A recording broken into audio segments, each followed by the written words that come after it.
Assalamualaikum warahmatullahi wabarakatuh. Alhamdulillah wa syukurillah ala ni'matillah. La hawla wa la quwwata illa billah. Allahumma sholli wa sallim ala sayyidina Muhammadin wa ala alihi wa sahbihi wa mawala. Amma ba'du. Hadirin Bapak Ibu sekalian yang berbahagia, yang senantiasa dirahmati Allah Subhanahu wa taala. Marilah kita senantiasa memanjatkan puji syukur kehadirat Allah Subhanahu wa taala, yang mana pada hari ini, pada pagi hari ini, di hari yang penuh barokah, hari di mana kita menjalankan ibadah puasa di hari yang ke-8 ini, mudah-mudahan senantiasa diberi kelancaran. Yang sedang menderita sakit segera diberi kesembuhan, Allahumma amin. Salawat dan salam senantiasa kita haturkan pada junjungan kita Nabi besar Muhammad sallallahu alaihi wasallam, Nabi yang membawa risalah kepada umatnya untuk menjadi umat yang selamat di dunia dan di akhirat. Bapak-bapak, ibu-ibu yang berbahagia,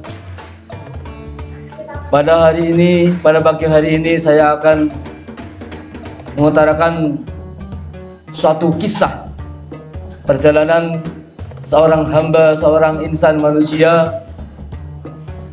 di mana yang terlahir pada abad kurang lebih abad 17, pada abad ke-7, bulan tahun Masehi. Bapak-bapak, ibu yang berbahagia, pada suatu hari ada seorang hamba, seorang pemuda berkelana mengelilingi dunia. Di suatu hari, pemuda tersebut sedang menelusuri sungai ketika dia menemukan suatu buah apel. Dia langsung mengambilnya, kemudian memakannya. Ternyata dia sadar bahwa buah tersebut adalah pasti ada yang memilikinya atau yang mempunyainya. Kenapa saya memakan sebelum aku meminta izin kepada sang pemiliknya? Akhirnya pemuda tersebut menelusuri sungai. Dari mana ini buah apel berada? Dari mana buah apel ini jatuh dari pohonnya? Kemudian di suatu tempat dia menemukan suatu pohon dekat pinggir sungai, kebun apel yang sangat rindang. Dia memastikan bahwa apel tersebut adalah jatuh dari pohon ini. Akhirnya secara langsung dia menemui sang pemiliknya. Assalamualaikum, wahai tuan. Waalaikumsalam. Apa benar ini kebun milik Bapak? Iya, betul. Maaf, saya tadi menemukan satu buah apel yang terhanyut dalam sungai. Saya ambil lalu saya makan. Apakah ini sudah Bapak ikhlaskan?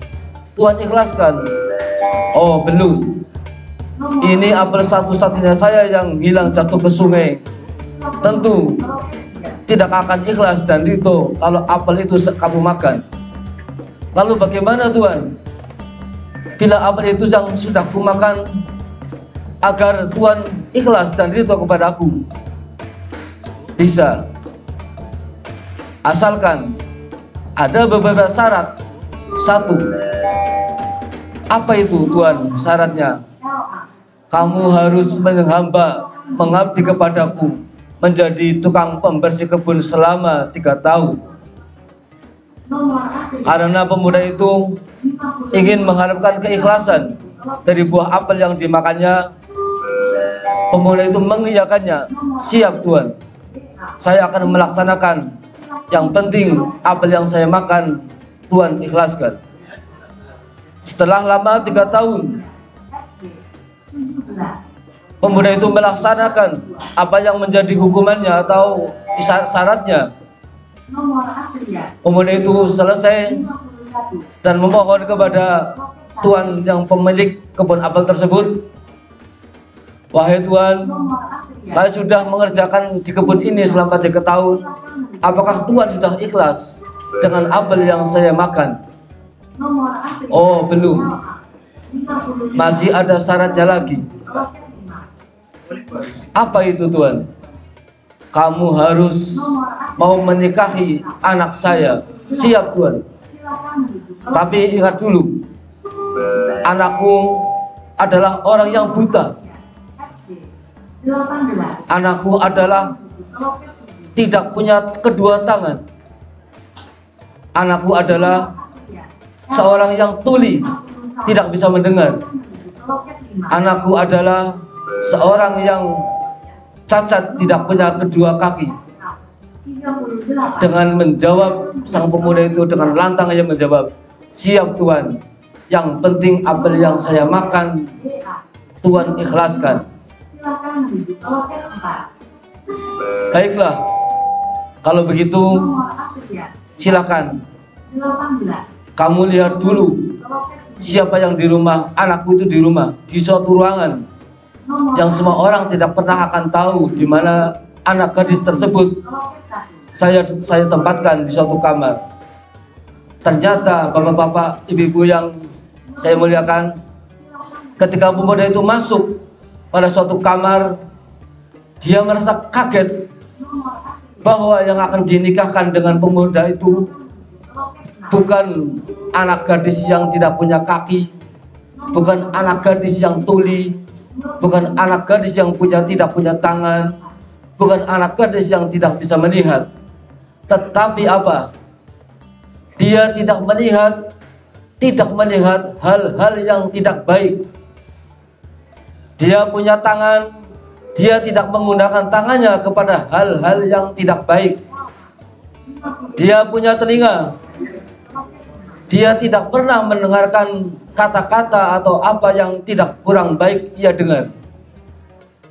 Dia tidak punya kaki, tidak punya kaki yang untuk melaksanakan kegiatan yang tidak baik.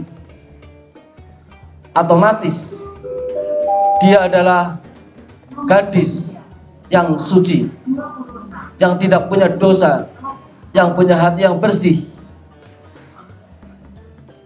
Dari itulah sejak tadi pertemuan Tuhan dan pemuda yang ingin mencari kehalalan buah tersebut, Tuhan tersebut padahal sudah tahu dan mengetesnya.